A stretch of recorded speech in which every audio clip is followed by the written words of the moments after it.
Good morning students, welcome back to our online classes.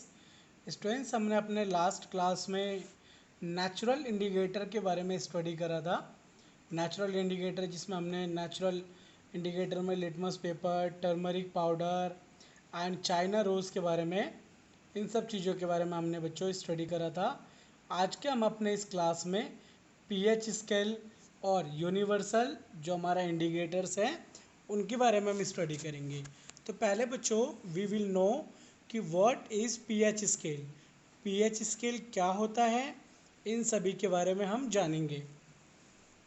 pH scale is the numerical representation of the acidity and basicity of substance. It varies from 1 to number 14 solution with a pH value of less than 7 are referred to as acids and one with a pH value of more than 7 are referred to as a bases, and this with a pH value of 7 are referred as a neutral.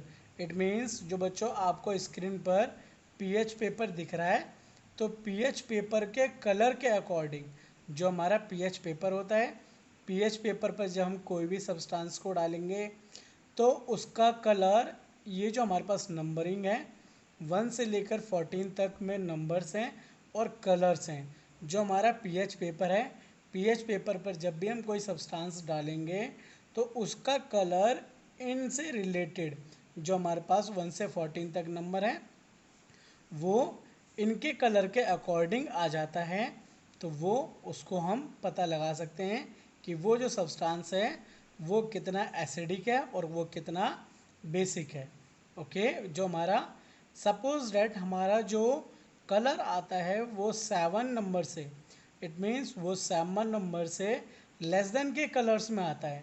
It means वो 1 से 6 के numbers में pH value, जो pH paper है उसके colour को 1 से 7 तक में वो लाई होता है, सॉरी 1 से 6 तक में लाई होता है, तो वो हमारा एसिडिक सब्सटेंस होगा। और जब वो 7 से अपर में लाई होगा तो वो बेसिक सब्सटेंस होगा। और जब वो एग्जैक्टली 7 पर लाई होगा तो वो हमारा न्यूट्रल सब्सटेंस होगा। Okay, this is called pH. And then after universal indicators. Universal indicators मैंने आपको अभी बताया, जो 7 से नीचे वाले होंगे वो बच्चों हमारा क्या है, वो एसिडिक होंगे। ओके, जितने कम होते जाएंगे उतने वो एसिडिक बढ़ते जाएंगे। और जैसे ही हमारे पास जो बेसिस है, इंक्रीजली बेसिक्स, वो जितने ही ज़्यादा बढ़ते जाएंगे वो उतने ही ज़्यादा बेसिस में बढ़ते जाएंगे। Okay, and other indicators use in laboratories. जो अदर इंडिकेटर्स हैं जो लेबोरेटरीज, जो लैब्स वगैरह होती हैं उनके अंदर जो यूज़ होता है, फिलोफ्थलीन है इंडिकेटर्स हैं ये। It is one of the commonly used in indicators in laboratories which when it is added to a basic substance of solution turn pink। जब ये किसी भी सब्सटेंस के अंदर इसको डालते हैं तो उसका कलर ये कैसा कर देता है बच्चों, पिंक कर देता है। Whereas when added to acidic substance the solution became colourless. जब भी हम किसी एसिडिक सब्सटेंस के अंदर फिलोफ्थलीन इंडिकेटर को डालेंगे तो वो उसका कलर कैसा कर देगा, कलरलेस कर देगा। आपको फिगर 5.10 के अंदर दिख रहा होगा। ऐसे ही फिगर 5.11 के अंदर जब हम इसमें मिथिलेन ऑरेंज इंडिकेटर है, ये सब बच्चों अदर इंडिकेटर्स है जो लेबोरेटरीज के अंदर ही पाए जाते हैं। Okay, understood. And then after बच्चों we will study about salt. जो सॉल्ट है, सॉल्ट के बारे में आज हम स्टडी करेंगे। एसिड और हम बेसिस के बारे में स्टडी कर चुके हैं और हम उसके इंडिकेटर्स के बारे में भी स्टडी कर चुके हैं कि कैसे, हाउ वी विल डिफाइन कि सब्सटेंस आर एसिडिक और सब्सटेंस आर बेसिस। इसके हमने दो इंडिकेटर्स पढ़े, एक साइंथेटिक इंडिकेटर पढ़ा और एक हमने नेचुरल इंडिकेटर पढ़ा। तो हम दोनों ही indicators, we can use both type of indicators to determine कि substance are acidic or substance are bases. Okay, and now we will study about salt. When acid react with bases they can neutralize one of another specific properties, that is acidic and basic property. Substance that are produced as a result of neutralization between acids and base are called salt. जब भी हम acid और base का reaction करवाते हैं तो उनके बीच में रिएक्शन के बाद, न्यूट्रलाइजेशन रिएक्शन के बाद जो सब्सटेंस फॉर्म होता है वो होता है बच्चों salt. The reaction in which acid react with base, एक ऐसा रिएक्शन जिसके अंदर जो एसिड होता है वो बेस के साथ रिएक्ट करता है और जो रिजल्ट देता है in the formation of salt and water are called neutralisation reaction. और उस टाइप के रिएक्शन को जिसके अंदर एसिड और बेस जो है वो रिएक्शन करके सॉल्ट देते हैं, उस टाइप के रिएक्शंस को हम न्यूट्रलाइजेशन रिएक्शन बोलते हैं। जैसे acid plus base is equal to salt plus water plus heat. तो इसका एक एग्जांपल हमारे स्क्रीन पर हाइड्रोक्लोराइड एसिड प्लस जब हम उसमें सोडियम हाइड्रोक्साइड, जो हाइड्रोक्लोराइक एसिड है इट मीन्स HCl एसिड है, और जो NaOH it means sodium hydroxide है वो हमारा बेस है। जब इन दोनों को हम मिलाएंगे तो हमारा जो सब्सटेंस बनेगा वो बनेगा NaCl it means sodium chloride, and water हमारा इसमें आएगा H2O, और प्लस इसके अंदर से हीट रिलीज होगी। ये जो पूरा बच्चों रिएक्शन है that reaction is called neutralisation reaction. Okay, इसके लिए एक एक्टिविटी 3 जो है ये कर रखी है, आप इसको भी कर सकते हैं। इसके लिए आपको बच्चों फिलॉफ्थलीन नहीं मिलेगी, तो फिलॉफ्थलीन हम बच्चों जब हमारे स्कूल से रीओपन हो जाएंगे तो हम इस एक्टिविटी को स्कूल में कंडक्ट करेंगे। ओके, एंड देन आफ्टर इसमें बच्चों हमें लिखा हुआ है कि किस तरीके से हम क्या क्या चीज़ें करेंगे इसके अंदर। ओके, और जो हमारा क्या होता है न्यूट्रलाइजेशन रिएक्शन के कुछ ऑब्जर्वेशन से हमारी डेली लाइफ में हम उसे देख सकते हैं। जैसे इन the treatment of ant sting, जब हमें कोई चींटी काटती है तो वो भी बच्चों हमारा क्या है, that is an example of neutralisation reaction. In the treatment of indigestion जो होता है that is also called reaction, neutralisation reaction. और है in the treatment of soil, वो भी एक एग्जाम्पल है बच्चों न्यूट्रलाइजेशन रिएक्शन का। ऐसे ही बहुत सारे एग्जाम्पल्स हो सकते हैं न्यूट्रलाइजेशन रिएक्शन के। अगला आता है बच्चों टाइप्स ऑफ सॉल्ट। जो टाइप्स ऑफ सॉल्ट होते हैं ये 3 टाइप्स के होते हैं। पहला होता है एसिडिक सॉल्ट।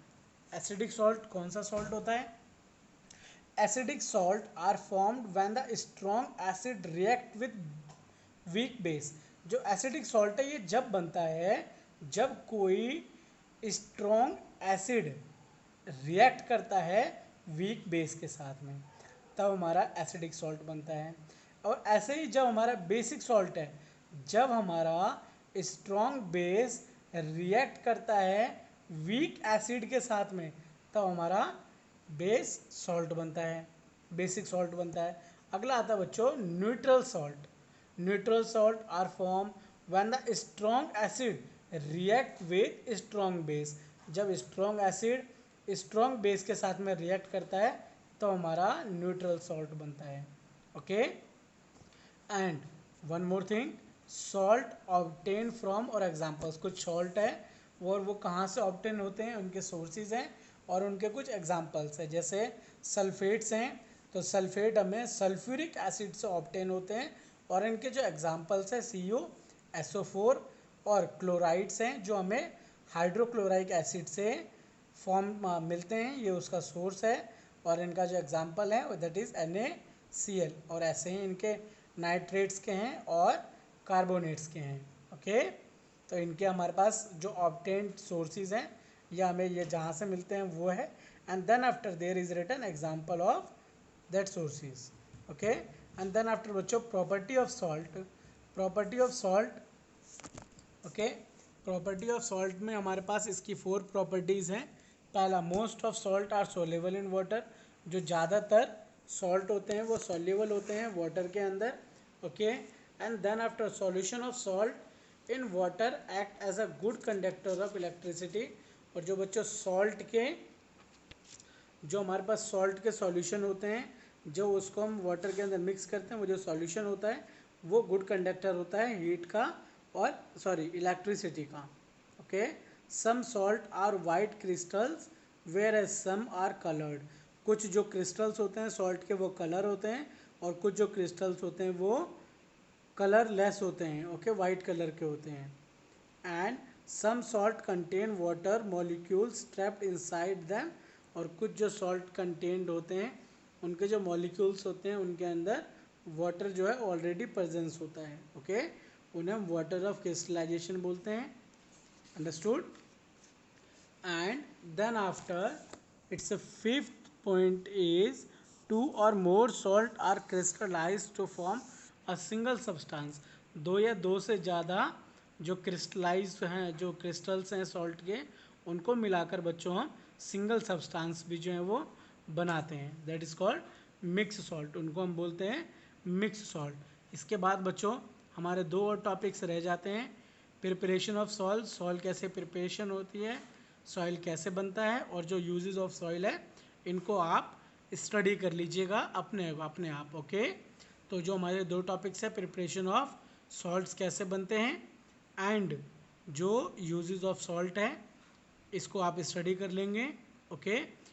इनको आप रीड कर लेंगे तब भी आपको ये समझ में आ जाएगा। हम अपने नेक्स्ट क्लास में बच्चों हम अपनी बुक एक्सरसाइज कंप्लीट करेंगे, and then after we will do our next chapter, okay, we will meet again in our next class.